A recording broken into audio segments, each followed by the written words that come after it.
로마서 우리 읽었습니다. 이제 서로 교독해서 읽었는데요. 예, 로마서 7절부터 1장 7절부터 13절까지에는 특별히 로마에 있는 수신자리, 복음서를 받는 수신자들에 대한 묘사가 나옵니다. 수신자들에 대한 묘사를.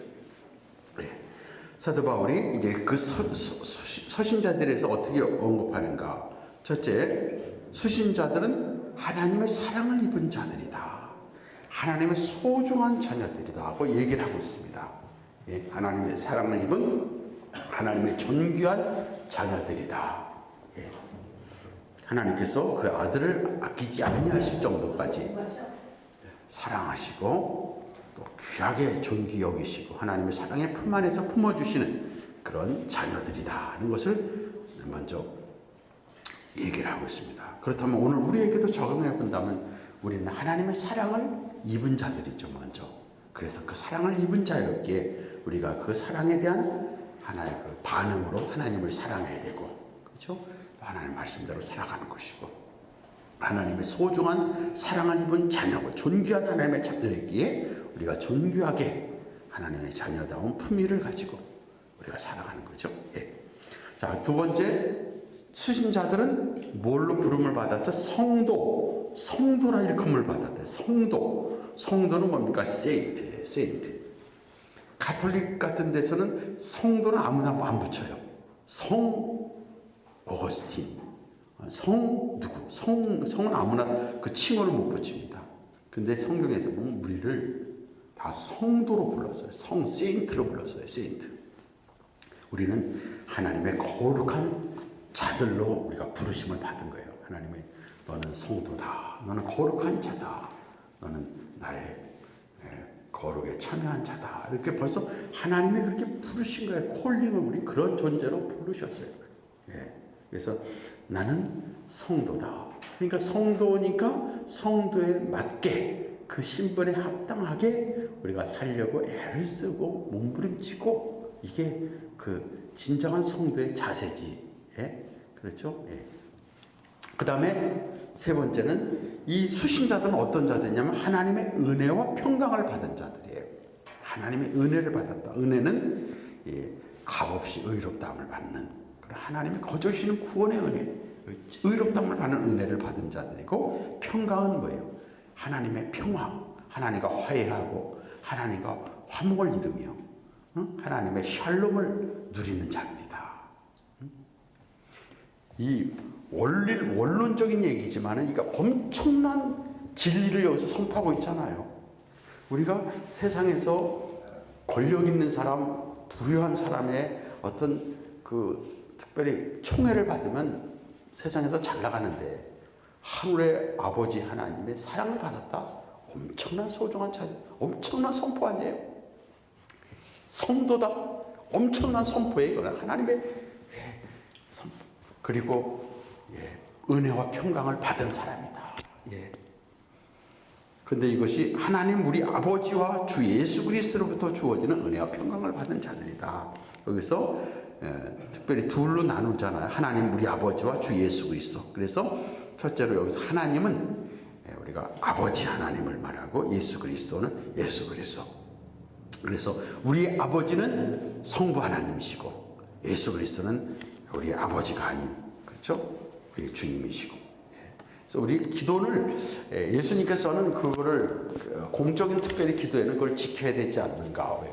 예수님이 너희가 기도할 때 이렇게 기도하라. 아버지, 하늘에 계신 우리 아버지 이렇게 기도하라 그랬어요. 근데 어떤 분들은 가끔 기도할 때 보면 사랑의 주님, 사랑의 주님, 사랑의 예수님 이렇게 기도할 경우가 있어요.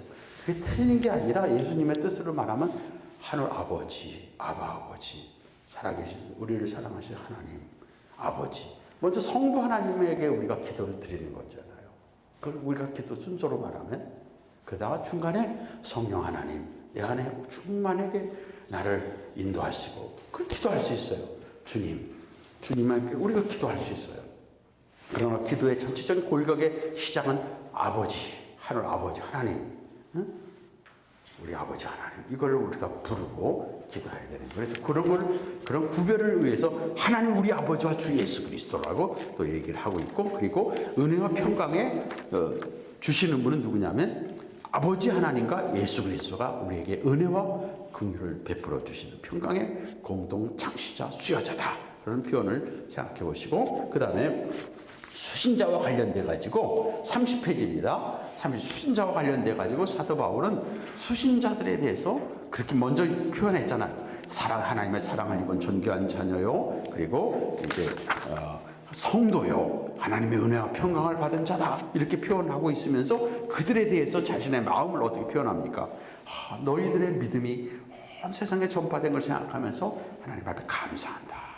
그래서 감사를 먼저 그들에 대해서 그들로 인해서 감사하고 있습니다. 그 믿음이 전파됐다는 것은 저들의 믿음이 다른 온 주위에 선포된 것, 그 믿음의 복음이 선포된 것을 말하고 있습니다. 이거에 대해서 사도 바울은 감사를 하고 격려를 하고 있죠. 그러니까 로마에서 고난을 당하고 힘들어하고 있는 그런 성도들을 향해서, 그리스도인들을 향해서 너희의 믿음이 이렇게 전파된 것을 나는 하나님 앞에 감사한다. 그렇게 어떤 면에서 위로의 그런 말을 주고 있고, 그 다음에 그 수신자 너희를 위해서 나는 쉬지 않고 기도한다. 하나님이 증인이시래요. 그 기도가 우리가 보통 저도 좀 그럴 실수를 하죠. 기도하겠습니다. 기도를 안 할 때가 많잖아요. 위에서 기도드리겠습니다. 기도를 안 할 때 있고, 가끔 한두 번씩 기도할 수 있고. 그런데 사도 바울은 내가 당신들을 위해서 기도하고 있는데 이것은 내가 하나님이 나의 증인이십니다. 그러니까 얼마나 그거를 정말 확실하게 자신이 그들을 위해서 쉬지 않고 기도했다는 것을 이렇게 말하고 있습니다. 참 사도 바울이 얼마나 많은 기도의 대상이 많겠어요. 그런데 자기가 아직 가보지 않은 로마에 있는 그리스도인들까지 생각하면서 기도를 했다는 것은 사도 바울은 얼마나 많은 기도의 시간을 가졌을까. 그래서 복음을 전하는 일에 하다가 조금이라도 있으면 눈을 감고 하나님 앞에 마음의 무릎을 꿇고 또 시간 장소를 해서 기도하는 그런 삶을 살지 않았겠는가, 우리는 충분히 그렇게 생각해 봅니다. 자, 그러면서 이제 또 세 번째로는 너희들을 보기를 고대한다. 왜냐하면 너희에게 은사를, 무슨 신령한 은사를 나눠주려고 한다. 이 신령한 은사는 무슨 방언의 은사, 예언의 은사, 병고침의 은사, 이런 차원의 은사는 사도 바울이 나눠주는 게 아니잖아요. 그건 하나님이 나눠주시고 하나님의 성령께서 하나님의 뜻대로 나눠주는 거지, 사도 바울이 나눠주는 게 아니에요. 내가 지금 방언의 은사를 중에서 방언 받으라, 그렇다고 그건 잘못된 거죠. 예?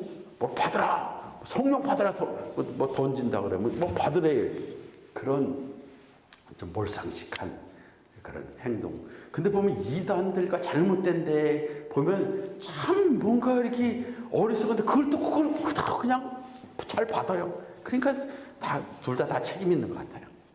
나중에 이제 돌이켜서 문제지만 이단에 빠진 사람들 다 이단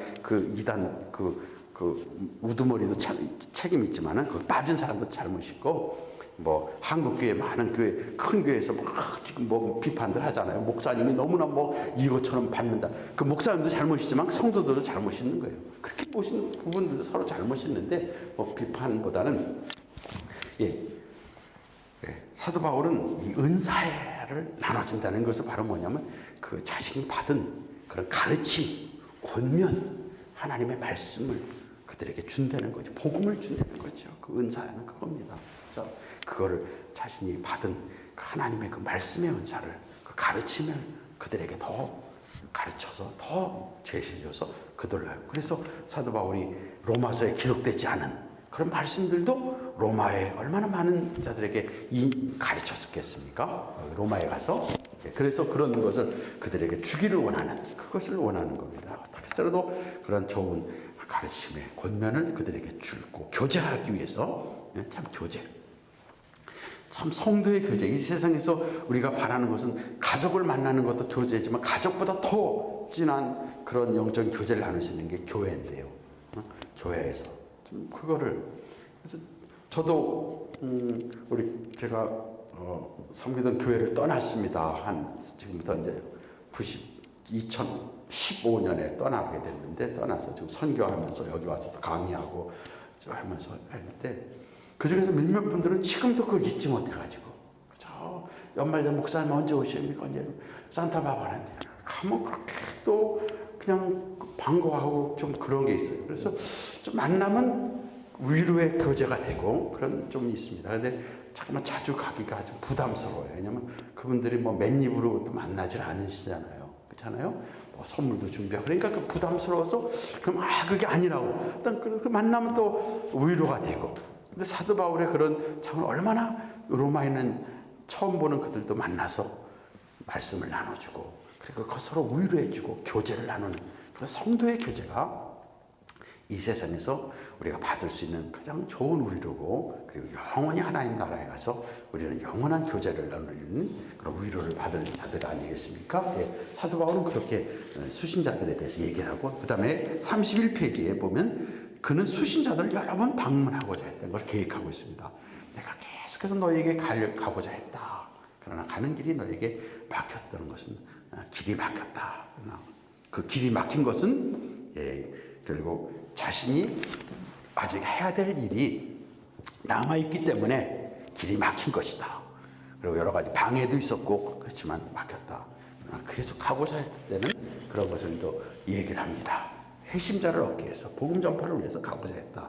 자, 이어서 이렇게 사도 바울이 오늘 7절에서 13절까지는 수신자와 관련돼 가지고 얘기를 하고 있죠. 예. 그러면 이제 14절부터 우리가 17절까지에는 사도 바울의 복음 선교와 관련된 것이 나옵니다. 우리 14절부터 읽겠습니다. 제가 먼저 읽습니다. 헬라인이나 야만인이나 지혜 있는 자나 어리석은 자에게 다 내가 빚진 자라.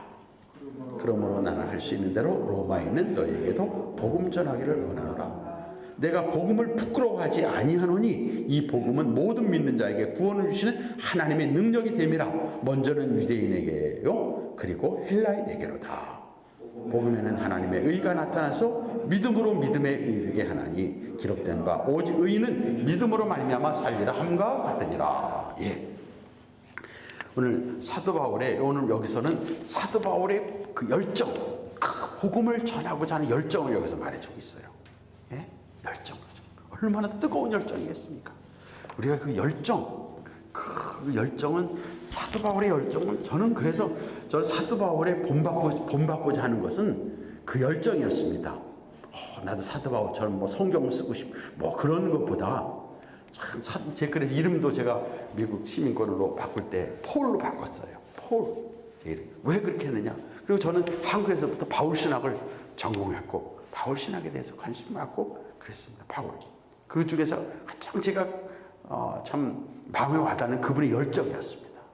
한 번의 삶을 살면서 저렇게 뜨거운 열정 가지고 예수님 사랑하고 복음을 사랑하면서 저렇게 한번 나도 그렇게 좀 살아봤으면 좋겠다. 그게 그냥 제가 사도 바울에 본받고 싶은 그거였습니다. 열정. 근데 그 열정을 진짜 근처도 지금 못 가고 있는데 정말 그 열정 우리가 그 본받아야 할 열정인데 그 복음을 전하고자 하는 그 열정을 여기서 얘기하고 있어요. 나는 빚진 자다. 빚진 자래요. 너 할 수 있는 대로 노마 있는 너에게 복음을 전하고 싶다. 원한다. 그런데 나는 이 복음을 부끄러워하지 않는다. 복음을 부끄러워하지 않는다. 복음이 진짜 복음인데 부끄러워하지 않는 데는 그만한 복음에 대한 확신이 있는 사람이 있잖아요. 복음. 이걸 지금 복음의 열정을 지금 얘기하고 있는데 그 열정이 어떻게 해서 열정이 어떻게 그 열정이 일어났는가? 그 이유 근거가 뭔가? 세 가지를 여기서 얘기를 하고 있잖아요. 첫째, 복음은 세상에 대한 빛이기 때문에 그래요. 빛. 자, 빛이라는 것을 여기서 두 가지로 설명할 수 있어요. 제가 송 목사님에게 돈을 10,000불을 빌렸어요. 그럼 저는 송 목사님에게 빚진 자예요.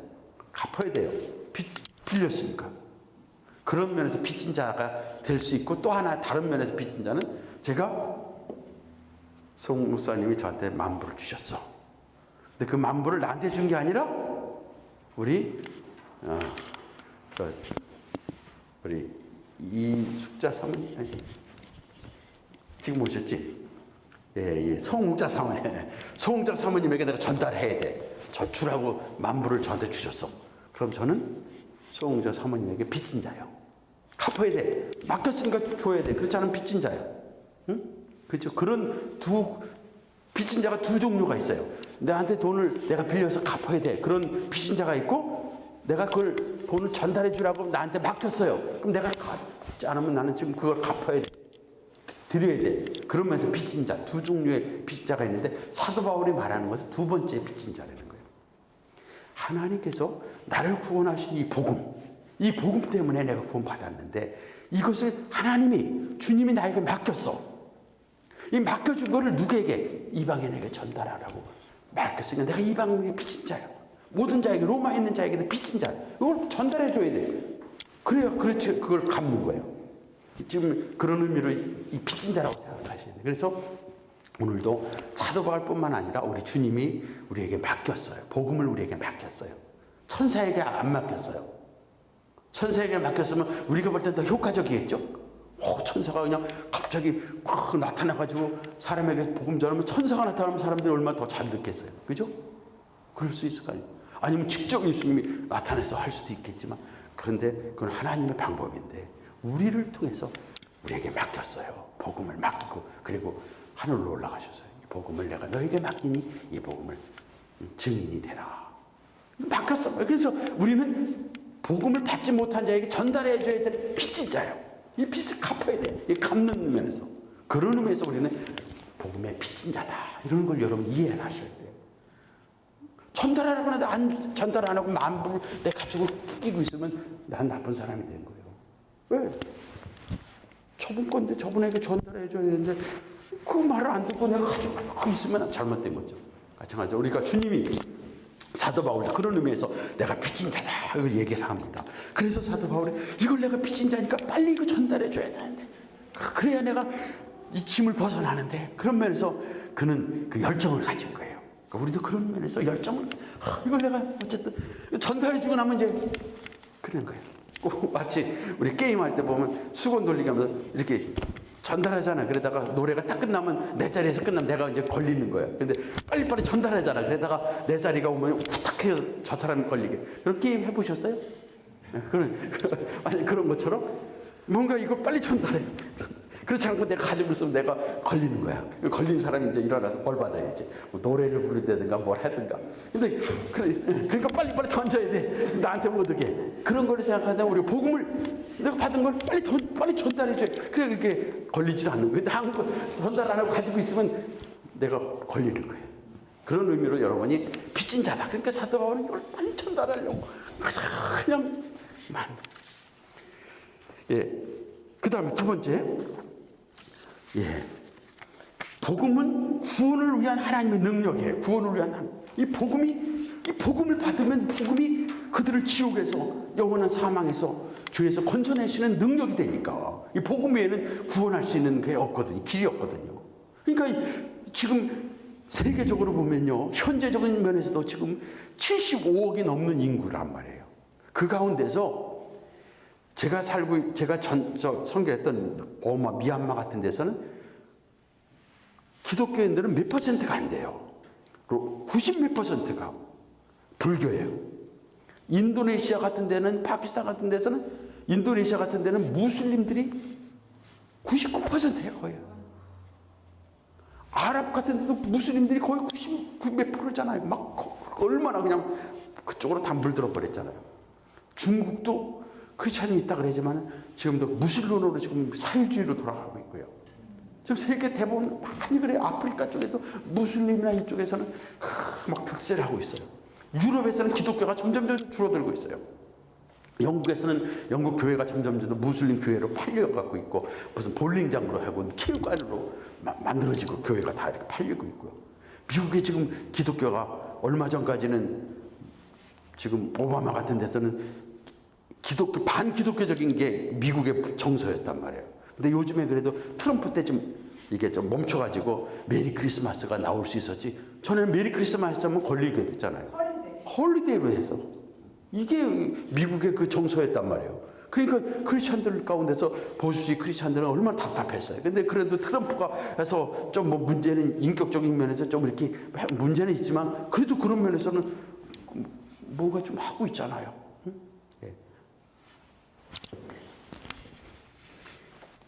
이 구원을 위한 복음은 구원을 주는 능력이에요. 복음 외에는 없다. 그러니까 사도 바울은 이걸 전달해야만이 저들을 구원할 수 있는데, 오늘의 지금 세계 인구가 75억이라면 그 중에서 제가 볼 때는 10%가 크리스찬일까요?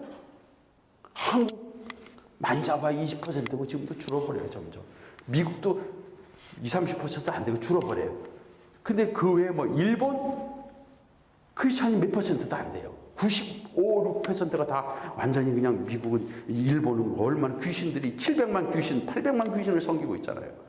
잡신들을 섬기고 있잖아요. 이런 세계적으로 보면 세계 전체 10%도 안 된 크리스찬이라면 75억이면 지금 65억 이상이 다 지옥 가는 형벌을 당할 자들이라면 우리가 저들을 지옥에서, 사탄의 세계에서, 죄에서 구원해내야 되잖아요. 그렇지 않으면 영원한 지옥의 불공덕에서 영원히 고통당하는 저들의 운명인데, 이 복음만이, 그래서 사도 바울은 그 당시에 이 복음을 어떻게 서로 전해서 저들을 죄에서, 사탄의 세계에서, 거기서 어둠에서 건져내서 빛의 세계, 하늘의 세계, 영광의 세계, 구원을 받는 쪽으로 가도록 하겠습니다. 그래서 이 복음만이 능력이기 때문에 복음을 전하겁니다. 이 복음을.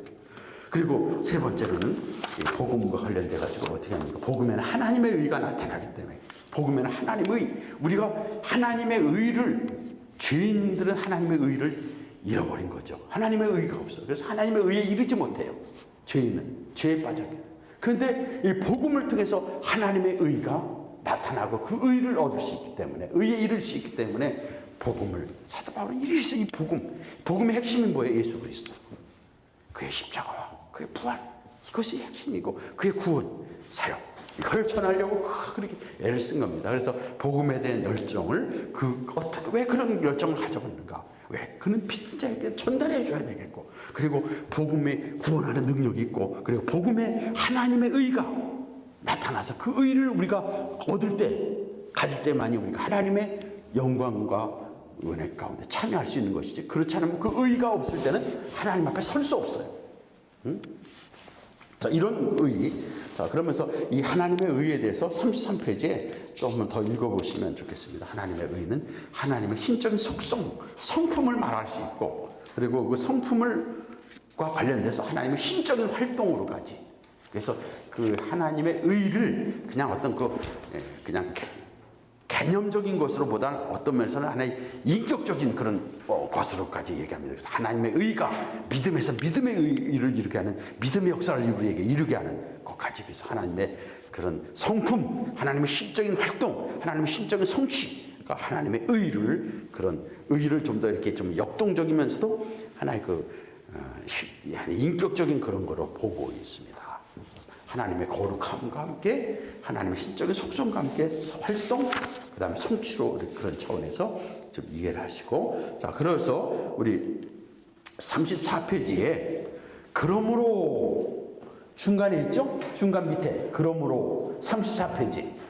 그러므로, 예, 그거 한번 같이 읽겠습니다. 34페이지 중간 밑에 그러므로 하나님의 의란 죄인들에게 그들 자신의 것이 아닌 하나님의 의를 주심으로써 그들과 자신의 관계를 바로 잡으시는 하나님의 의로운 주도권인 것이다.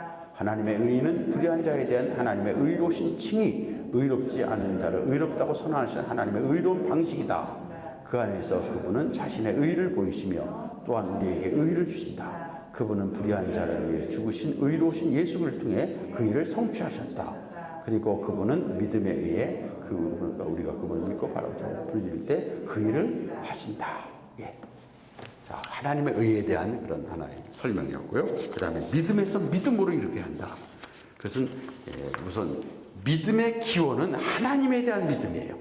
하나님을 신뢰하는 믿음. 그래서 우리 믿음은, 믿음의 대상은 하나님이시란 말이에요. 믿음의 대상. 그래서 믿음의 기원은 하나님에게, 하나님을 바라보는 하나님의 그 주시는 선물에 대한, 하나님의 그 신실하신 그 분에 대한 믿음. 그래서 그 믿음에 대한 기원을 얘기하고 있고, 믿음에서, 그래서 그 믿음에서, 하나님을 믿는 믿음에서 계속해서 우리는 믿음으로 간다는 것은, 그 다음에는 무엇을 말하냐면, 믿음의 두 번째는 믿음의 계속된 믿음이, 이제 전파로 말하면 나의 믿음이, 하나님에 대한 믿음이 다른 사람에게도 또 전파돼서 그 믿음이 계속해서 믿음의 그런 전파성으로서 계속 전파, 아니면 세 번째로는 그 믿음이 좀 더 성숙한 믿음으로, 그리고 네 번째는 그 처음부터 믿음으로, 끝까지 믿음으로, 예, 그런 이제 그 믿음에서 믿음으로를 우리가 이제 네 가지 면에서 설명을 좀 하고 있습니다. 믿음에서 하나님을 믿는 믿음으로부터 시작해서 그 믿음의 기원과 그 다음에 믿음의 전파, 내 믿음이 다른 사람의 믿음으로, 그래서 로마에 있는 너의 믿음이 온 세상에 전파되었다. 그러면서 믿음에서 믿음으로, 그런 차원을 또, 그리고 믿음의 성숙함으로, 더 큰 믿음의 믿음으로, 그 다음에 믿음이 처음부터 그 믿음이 끝까지의 믿음으로, 그런 네 가지 해석들이 있는데, 그런 우리는 이제 믿음으로 구원받았기 때문에, 그 믿음으로, 하나님을 믿는 믿음으로, 예수 그리스도를 믿는 믿음으로 구원받았기 때문에 끝까지 우리는 하나님을 믿고 우리 주님을 의지하는 그 믿음을, 그 주님을 받아들이고 그분을 우리 주로 모시는 그 믿음으로 끝까지 우리가 믿음으로 승리하고 믿음으로 살아야 된다. 그래서 오늘도 우리 간단한 우리 경건 예배 때도 우리가 믿음을 작동해야 된다. Operate our faith. 믿음을 작동해서 끝까지 우리가 믿음으로 살아가는 믿음의 삶을. 하박국의 인용을 사도 바울이 하고 있는데, 그 하박국에서 하박국은 그렇게 하나님께 의문을 제시해요. 하나님 어찌하여 불의한 자들을 통해서 의로운 자를 징계하지? 하나님의 백성들이 잘못은 했지만은 그렇다고 해서 우리보다 더 악한, 더 잘못된 저들을 통해서 하나님 어떻게 우리를 징계하십니까? 뭐 그런 또 의문을 제기했어요. 그랬을 때 하나님께서 주시는 그런 말씀이 바로 무엇이냐면, 악한 자들을 통해서 너희를 잠시 징계하지만 악한 자들에 대해서 분명히 내가 다시 또 마지막 심판할 것이다. 그렇기 때문에 그 믿음의 사람들 끝까지 하나님을 끝까지 바라보고 끝까지 믿음으로 살아야 된다는 면에서 의인은 믿음으로 말미암아 살리라는 말씀을 하나님 주셨거든요. 그것을 사도 바울은 거기서 인용을 했습니다. 그래서 우리는 비록 이 세상에서 우리가 여러 가지 어려움이 당해도 하나님이 그 거리를 끝까지 우리를, 하나님의 백성들을 지키시고 인도하시고 이끌어 가시니까 끝까지 우리가 세상의 환경에 흔들리지 말고 믿음으로 시작했으니까 그 믿음을 끝까지 지키며 그 하나님을 끝까지 붙들고 예수 그리스도 안에서 승리해야 된다는 믿음의 그런 내용을 말씀하고 있습니다. 자, 이 35절 마지막 단락입니다. 믿음으로 같이 읽겠습니다. 믿음으로 이롭게 된 사람은 또한 믿음으로 산다. 그들은 믿음 안에서 시작하고 계속해서 같은 믿음의 길을 간다. 이것은 믿음에서 믿음으로라는 표현에 일치한다. 그 표현은 그리스도의 삶이 처음부터 끝까지 믿음에 의한 것이다. 그렇죠. 믿음에 의한, 끝까지 예수 그리스도를 믿는 믿음. 그래서 그 믿음으로 승리하고 믿음으로 우리가 마지막 믿음의 경주를 경계해야 됩니다. 사도 바울께서 내 믿음을 지키고 믿음의 경주를 마쳤다. 예. 자, 그 다음에 이제 우리가 36페이지 하나님의 진노에 대해서 나옵니다. 자, 하나님의 진노와 관련돼 가지고 이제 여기서 지금 얘기하고 있는 것은 3장 20절까지에서는 모든 사람의 죄인임을 여기서 선포하고 있습니다. 모든 사람의 죄인임을 선포하고 있어요. 1장 지금 18절에서 3장 20절까지는 모든 사람의 죄인이라는 걸 선포하고 있는데, 이것을 1장 18절에서 1장 마지막 절까지는 죄인임을 선포하는데 일반 계시를 통해서 하나님이 모든 사람이 죄인인 것을 드러냅니다. 그리고 2장부터 3장 20절까지는 하나님의 특별 계시를 통해서, 성경을 통해서 하나님의 친히 모든 사람은 죄 아래에 있다, 이러고 하나님의 친히 선포하는 것이 있고, 그래서 오늘은 일반 계시를 통해서 사람들이 하나님 앞에 죄인인 것을 일반 계시를 통해서 드러내는 그런 것까지만 오늘 하고 오늘 공부하고 마치겠습니다. 자, 그래서 로마서 1장 18절에서 마지막 절까지만 우리 읽고 끝나는데요. 예. 네. 자, 그러면 우리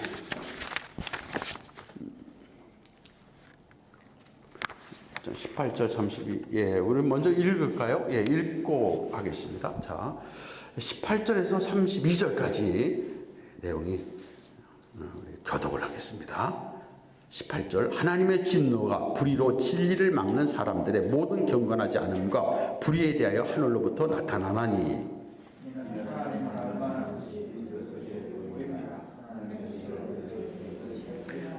창세로부터 그의 보이지 아니하는 것들 곧 그의 영원하신 능력과 신성이 그가 만드신 만물에 분명히 보여 알려졌나니 그러므로 그들이 핑계하지 못할지니라.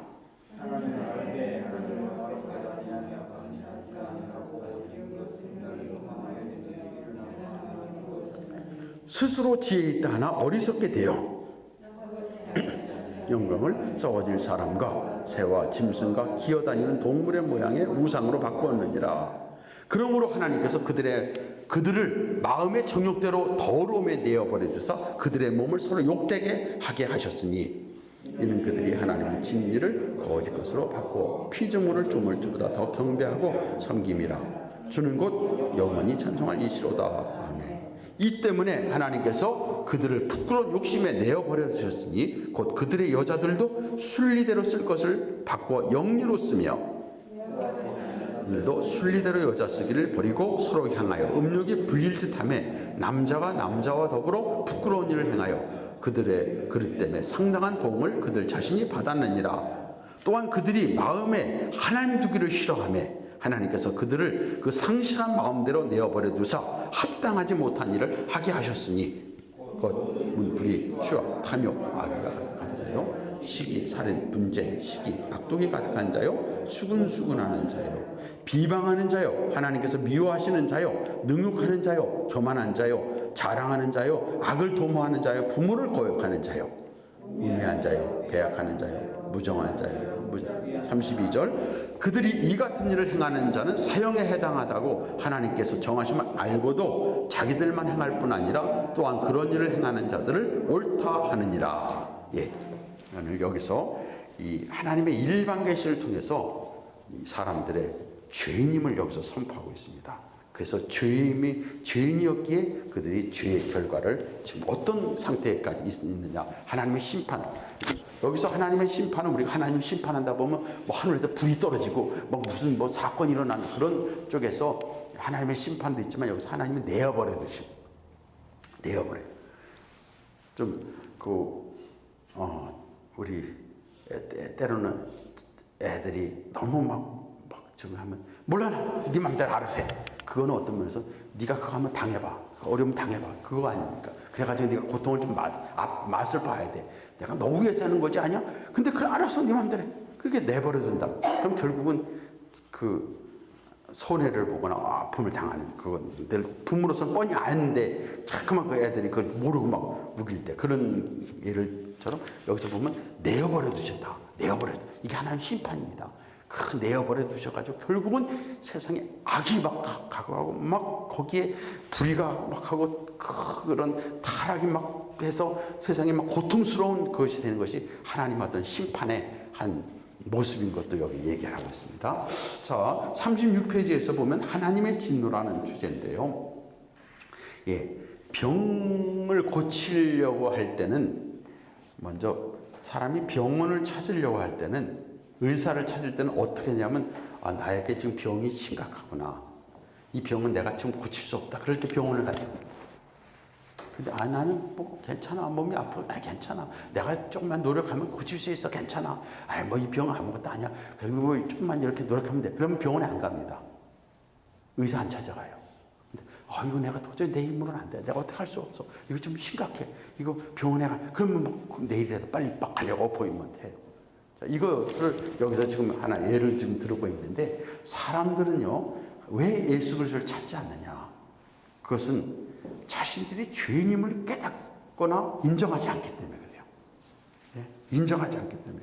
그래서 가장 사람들이 싫어하는 소리는 죄인이라는 소리예요. 그래서 교회에서도 설교할 때 가장 싫어하는 소리는 죄에 대해서 얘기하고 죄인이라는 것을 얘기할 때 가장 싫어하죠. 듣기 싫어하죠. 그리고 사람들이 제일 좋아하는 소리는 뭐냐면 괜찮아. 그럴 수 있지. 그러지. 괜찮아. 제일 좋아하지. 있죠. 오케이? 네? 그거 제일 좋아하지. 근데 이건 아니야. 이건 죄야. 이거 잘못돼. 이거 제일 싫어하는 거죠. 오늘 우리가 사람들로 하여금 예수 그리스도를 찾게 할 수 있는 것은 자신들이 철저히 죄인이라는 걸 깨닫고 이 죄 문제를 해결해야만이 구원받을 수 있다는 것을 그들이 깨달을 때 예수를 찾지. 그렇지 않으면 못 찾는 거예요. 예? 그렇기 때문에 우리가 기도할 때 하나님 저들의 영이 깨어서 저들이 정말 자신이 죄인임을 알고 그리고 예수 그리스도만이 구원자이신 것을 알 수 있는 영적인 그런 깨달음이 있게 해 주옵소서. 예. 그래서 우리 구원의 서정에서 보면은요, 먼저 제일 먼저 일어나는 것은요,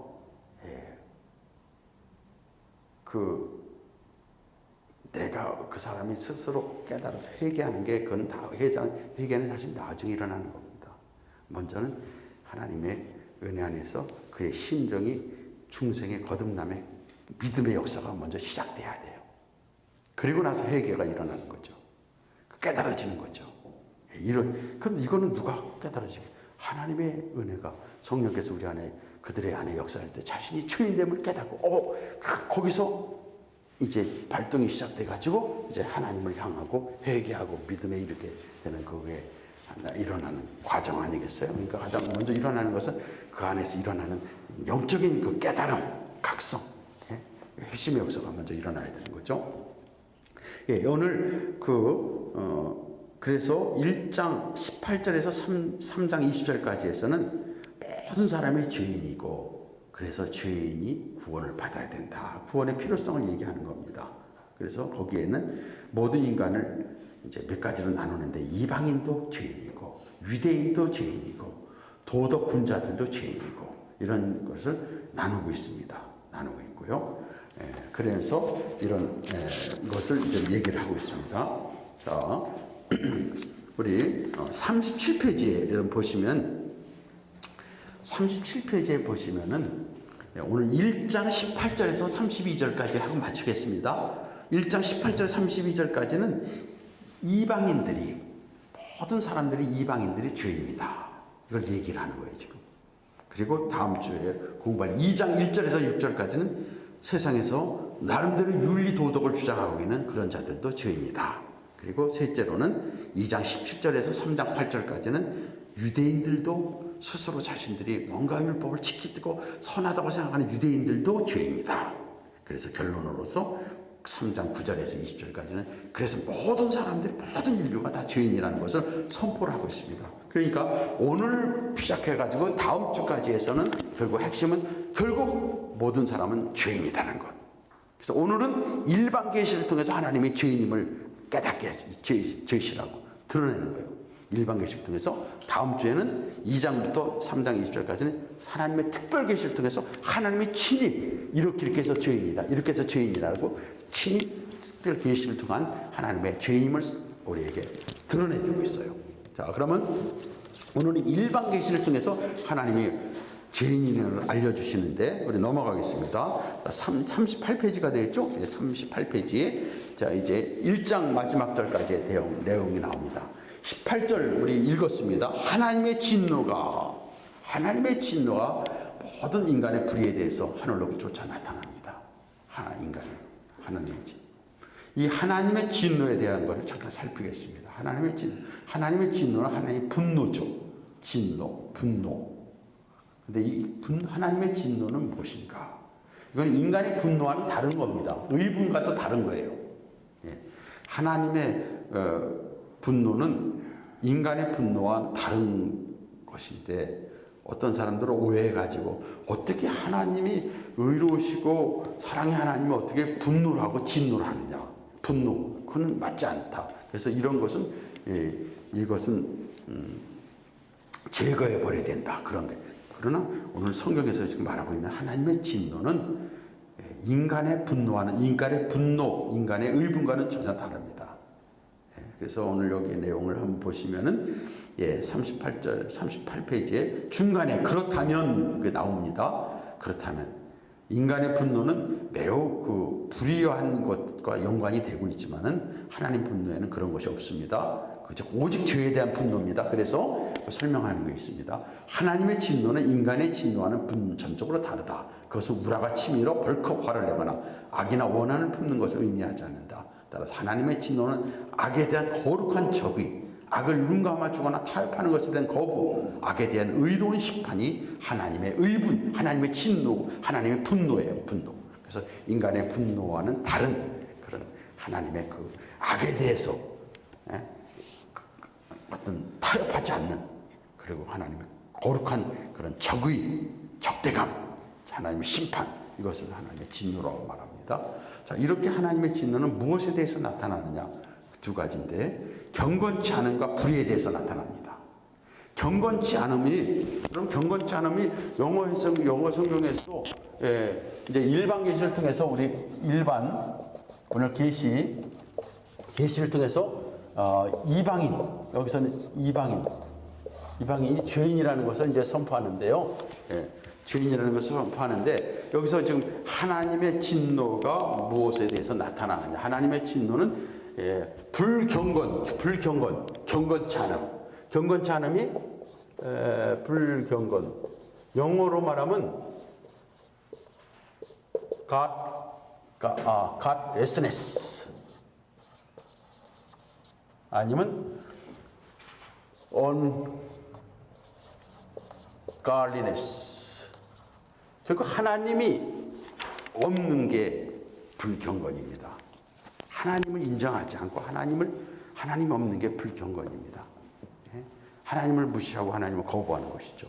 그래서 인간의 가장 하나님이 가장 싫어하고 가장 하나님 분노하는 것이, 그것은 불경건인데, 그것은 하나님을 인정하지 않고 하나님을 거부하고 하나님을 배척하고 하는 것이 하나님이 가장 분노하시는 거예요.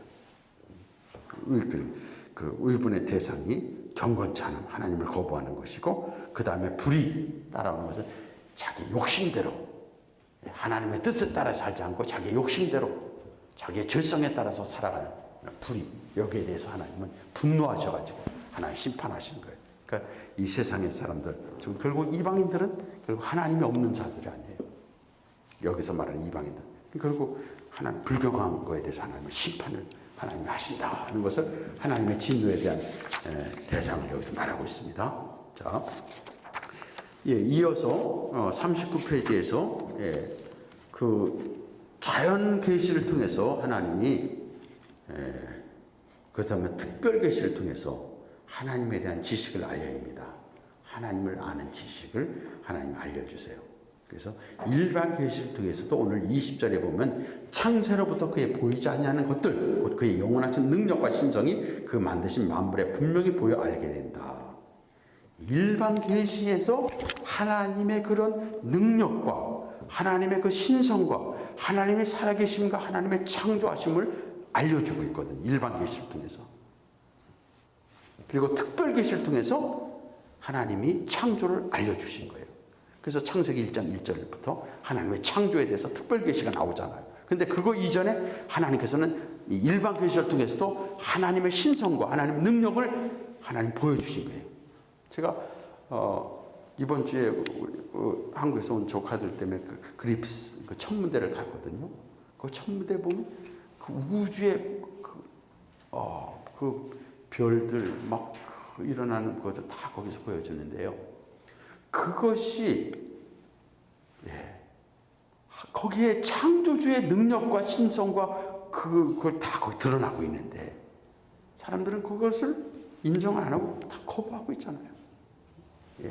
우리가 작은 거 하나라도 시계를 하고 있고, 지금 여러분이 가지고 있는 스마트폰도 그게 거기서 만든 자의 그런 어떤 그 재능과 그런 것이 능력이 거기서 나타나서 이게 우연히 만들어졌다가 하지 않고 이거 어디 제품이야? 우리가 다 확인할 수 있고 또 그걸 알고 인정하잖아요.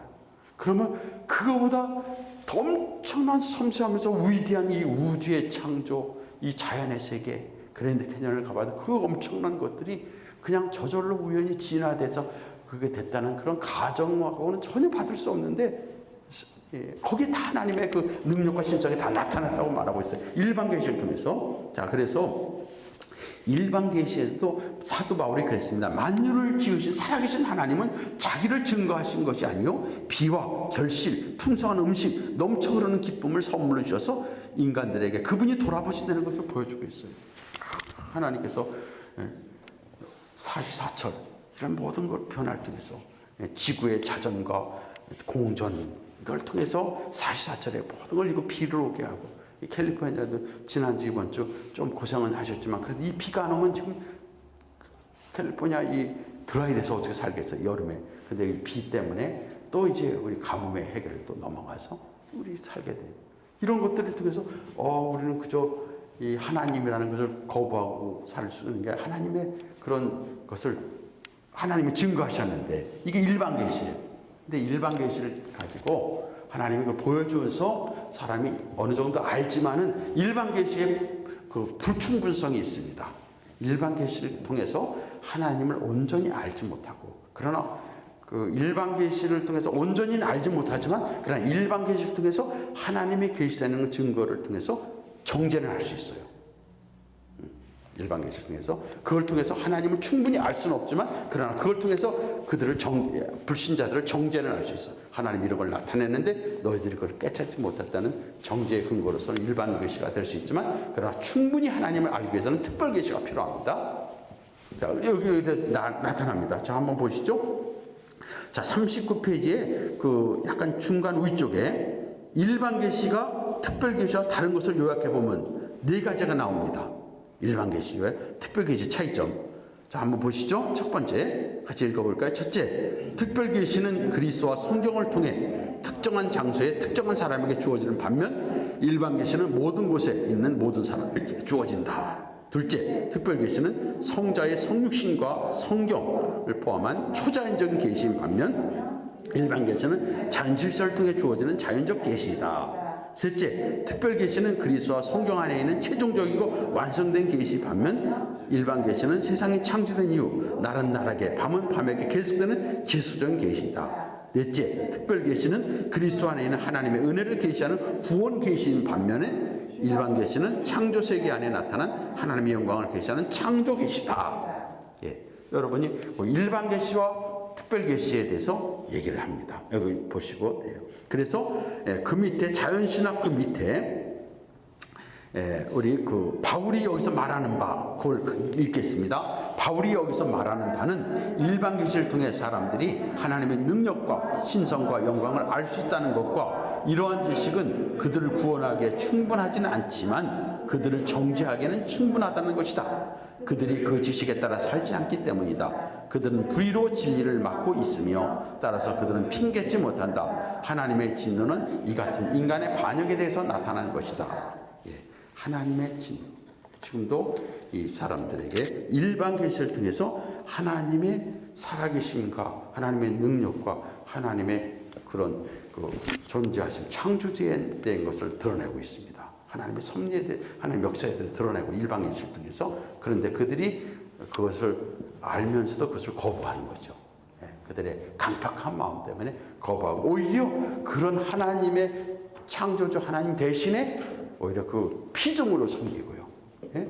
버러지를 섬기고 우상을 섬기는 죄악으로 빠지는 것이 오늘날 이 땅에 나타나는 현실입니다. 이방인들의 현실이죠. 자, 이러한 거에 대해서 하나님의 진노는 어떻게 나타나는가? 재림의 날에, 첫째, 마지막 재림의 그날에 하나님이 심판하세요. 39페이지 제일 밑입니다. 재림의 그 마지막 심판의 날이 있습니다. 하나님으로 인정하지 않고 창조주를 인정하지 않고 그 하나님을 경배하고 예배하지 않고 오히려 하나님 대신에 피조물을 섬기고 우상을, 버러지를 섬기고 짐승을 섬기면서 이런 우상 숭배에 빠진 것에 대해서 하나님이 마지막에 심판하실 것이고, 그 다음에 두 번째 40페이지에 둘째 하나님의 그런 진노가 공적인 정의를 통해서 나온다. 그것은 이제 뭐냐면 로마서 13장 4절에 보면 국가의 그런 법을 통해서 그들의 그 잘못된 그런 불의한 행동에 대해서도 심판하신다는 그런 것이 둘째로 나오고, 그 다음에 셋째는 오늘 나오는 말씀이에요. 하나님이 내버려 두심으로 세 번이나 나옵니다. 24절, 26절, 28절에 내어버려 두심으로 하나님이 심판하신다. 하나님의 진노 가운데 그대로 이제 내어버려 두심으로 하나님의 진노가 분노가 나타나는 거예요. 예? 하나님이 얼마나 하나님이 분노하시고 하나님이 격분하셨기에 하나님이 마지막 진노의 그날에 마지막 심판의 날에 하나님이 심판하실 것이고, 이 땅에서도 하나님께서 그냥 내버려 두심으로 세상이 악으로 가득하게 하고, 그래서 그 악 속에서 서로 고통당하고 서로 죽임을 당하고 서로 그런 형벌을 당하는 그 성에까지 이제 하나님이 내버려 두시는 일이 있다는 것을 여기서 말하고 있습니다. 자, 하나님이 제멋대로 그냥 내버려 두신다는 것, 그런 것과 함께 이제 40페이지 중간쯤에 지금까지 하나님의 진노에 대해서 고찰한 내용을 요약하면 지금까지입니다. 40페이지 중간에 하나님의 진노는 악에 대한 하나님의 변치 않고 완전히 의로운 적이다. 그것은 창조 질서를 통해 하나님의 지식에 대해 어느 정도 알고 있지만 자기 중심적인 길을 추구하기 위해 의도적으로 그것을 거부하는 사람들을 향한다. 그리고 그것은 바울 당시에나 오늘과 같은 방종한 사회에서 볼 수 있는 도덕적, 사회적 타락에서 이미 나타나고 있다. 하나님의 진노와 관련돼서, 또 타락과 관련돼서 이런 하나님의 그런 진노도 하나님이 버려두심을 통해서, 내버려두심을 통해서 하나님이 그런 하나님의 형벌이 나타나는 거고, 타락과도 관련돼서 사람들이 하나님에 대한 지식을 가지고 있습니다. 일반 지식이죠. 특별 은총의 지식이라는 것은 성경을 통해서 얻는 지식인데, 그것이 아닌 일반 자연 세계를 통해서 하나님의 살아계심과 하나님의 섭리하심과 하나님의 그 능력과 신성이 그 안에 나타나는 것을 그들이 알고 있는데, 일반 지식, 일반 은총 속에서 나타나는 하나님 지식. 근데 그것을 그들은 거부하고 오히려 그것을 바꿔서 우상 숭배를 하는 쪽으로 나가서, 그래서 하나님을 영원롭게도 아니하고 감사하지도 않고 오히려 저들은 피조물을 조물주보다 더 섬기는 그런 어리석음으로 가고 있고, 그리고 하나님을 마음에 두기를 싫어하는 그러한 인간의 그런 악한 마음들 얘기하고 있습니다. 그리고 세 번째, 하나님의 진노가 결국 더러움 가운데 내버려 두시고 부끄러운 욕심 가운데 내버려 두시고 상실한 마음 가운데 내버려 두시는 것에 대해서 지금 나오고 있습니다. 자, 이제 그러면 이제 좀 더 구체적으로 21절을 보면요, 21절에서 우리가 하나님을 알되, 하나님을 안다, 여기서 안다는 것은 일반 계시를 통해서 안다는 걸 말합니다. 창조의 능력, 영광을 알아요. 그런데 그들이 그걸 인정을 안 해요.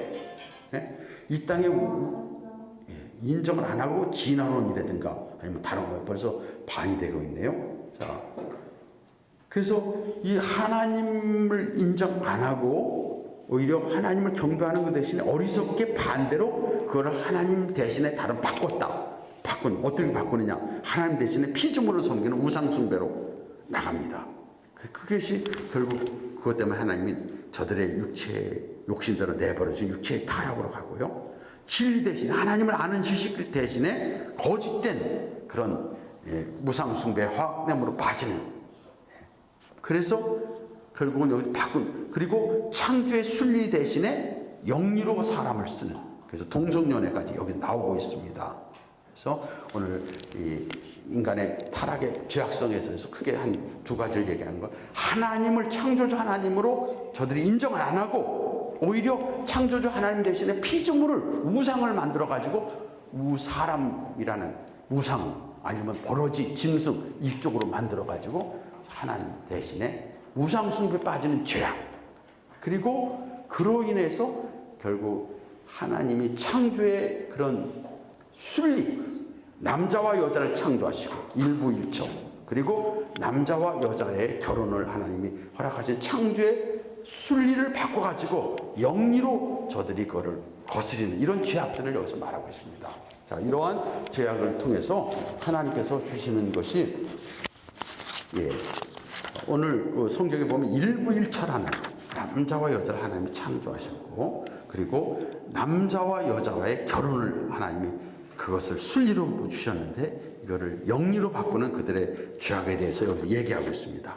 자, 그런 가운데서 28절에서 32절까지 해서 보면은 하나님께서는 상당한 보응을 저들에게 했다고 했어요. 남자가 남자로 더불어, 여자가 여자로 더불어. 그래서 동성연애와 관련된 것이 42절, 우리 위에서 좀 제일 위에 한번 보실까요? 26절, 27절, 42페이지 26절, 27절은 오늘날 벌어지고 있는 동성에 대한 논쟁에서 매우 중요한 본문이다. 이 구절들이 모든 동성애적 행위를 모사하며 그것을 정죄한다는 전통적인 해석은 동성애자들의 단체에 지금 도전을 받고 있어요. 지금 우리는 이 동성애에 대해서, 아니 교회에서도 동성연애를 하고 동성 결혼한 사람을 목사로 세우고 성직자로 세우고 그 인정하고 교회 안에서 인정하는 지금 이게 교단에서 지금 막 일어나고 있는 거 여러분 아시죠? 목사님 충분히 아실 거예요. 교회 안에서까지 이걸 인정해야 안 되는 거예요. 지금 자유주의 교회 안에서는 지금 PCUSA 같은 데는 그걸 인정하고 있다니까요. 남자가 결혼해가지고 사는데 그 중에서 한 사람이 목사가 돼가지고 교회를 담임하고 하나님의 그 목사로서 안수까지 주고 있고, 지금 이게 교회 안에까지 인정하니 교회 밖에서는 뭐 지금 동성연애 이런 거에 대해서는 그거는 사람의 성향인데 뭐 남자가 남자끼리 사랑할 수 있고 여자가 남자 사랑할 수 있고 다 그거 자기 나름대로 살아가는 거지 그걸 가지고 그러느냐. 성경은 뭐라고 얘기합니까? 성경은 인간의 마음들이 악해가지고 하나님 대신에 우상 숭배를 하고 하나님 주신 창조의 순리를 어겨서 영리로 쓰고 있는 죄악에 대해서 얘기하고 있잖아요. 동성연애의 그런 죄악으로 가고 있어. 여기서 하나님의 심판이, 상당한 심판이 임했다고 하는데 그 심판 보응은 나타나고 있지 않지만 그로 인해서 주어지는 하나님의 심판이 이 땅에서 지금 임하고 있다고 얘기하고 있어요. 자, 이렇게 해서 오늘 이제 그렇게 하나님 대신에 우상 숭배에 빠지고, 그리고 하나님이 주신 창조의 질서를 어겨서 이런 결국 이 동성연애까지 가는 이런 영리로 가는 이런 죄악들, 남자와 남자가 게이, 레즈비안 이런 죄악들에까지 여기서 성경은 정죄를 하고 있습니다. 이런 것과 함께 이런 죄로 인해서 여러분 뭐 로마 시대의 타락을 보면 게이나 레즈비안 그런 얼마나 그게 지금 역사 가운데 보면 그 성적인 타락이 나오고 있어요. 그런 문제. 그리고 28절에 32절에 보면 하나님 그들의 마음속에 하나님 두기를 싫어해요. 하나님을 인정하기 싫어하는 거예요. 창조주 하나님 인정하기 싫어요. 그럼 뭘 인정하느냐? 창조주 하나님 대신에 우상을 만들어 놓고 불교의 부처를 섬기고 이슬람의 알라를 섬기고 공자를 섬기고 아니면 일본처럼 800만 귀신을 섬기는 거예요. 얼마나 이 세상 사람들이 그런 쪽으로 다 가고 있잖아요. 거기에 대해서, 그리고 동성연애에 드는 죄악에 막 빠지고 성적인 타락에 빠지고, 그러다 보니까 여기에 대해서 하나님이 보응하시는데 상실한 마음대로 그들에게 내버려 두셨다. 상실한 마음은요, 그들의 그 부패한 마음이에요. 더러워진 마음, 악하고 타락한 마음, 이 마음으로 그냥 내버려 두셔가지고 결국 어떻게 되느냐, 21가지 죄악이 나옵니다. 오늘 여기서 21가지 죄악, 모든 불의, 추악, 탐욕, 악이라는 일반 4가지 죄악이 나오죠. 그 다음에 또 5가지 죄악이 납니다. 시기, 살인, 분쟁, 사기, 악독, 이런 죄악이 계속 반영하게 되고요.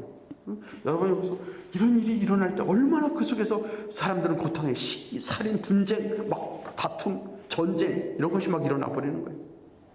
그래가지고 그 다음에 또 이제 2가지 악한 건 뭡니까? 비방, 중상, 인격적인 인격 살인, 막 말로 얼마나 많은 사람들이 인격적인 살인을 하고 서로 중상하고 비방하는 이런 일들이 막 악의 악으로 막 퍼져나가게 하나님 내버려 두시니까 막 그렇게 하는 거예요.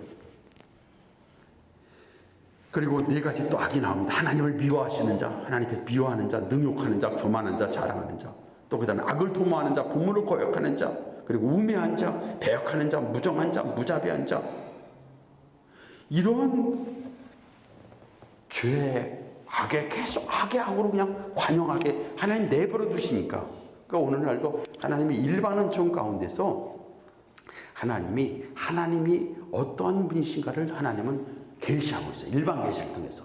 근데 사람들의 마음이 악하고 하나님을 싫어하고, 그래서 그런 것을 그냥 악의적으로 거부하고 오히려 하나님 대신에 우상숭배에 빠지고 하나님의 창조 질서를 어기면서 사람들이 살아갈 때 하나님은 거기에 대한 심판으로 그냥 하나 내버려 두신다고. 그냥 욕심대로 살게 내버려 두. 그랬을 때 그냥 세상을 엉망진창으로 악의 악으로 막 그런 고통을 당하는 세상으로 가게 되는 거죠.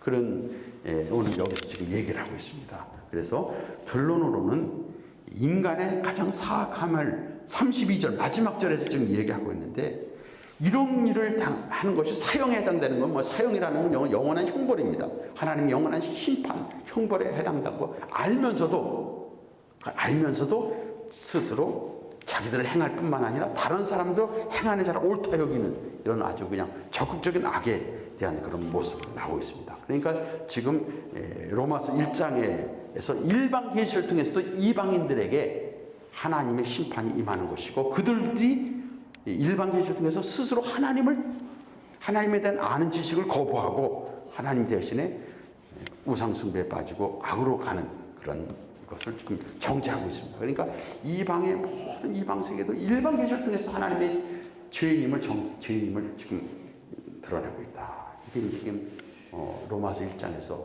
말해주는 심각한 상황입니다. 이것을 누가 회복시키고 누가 이것을 여기서 번져낼 수 있겠어요?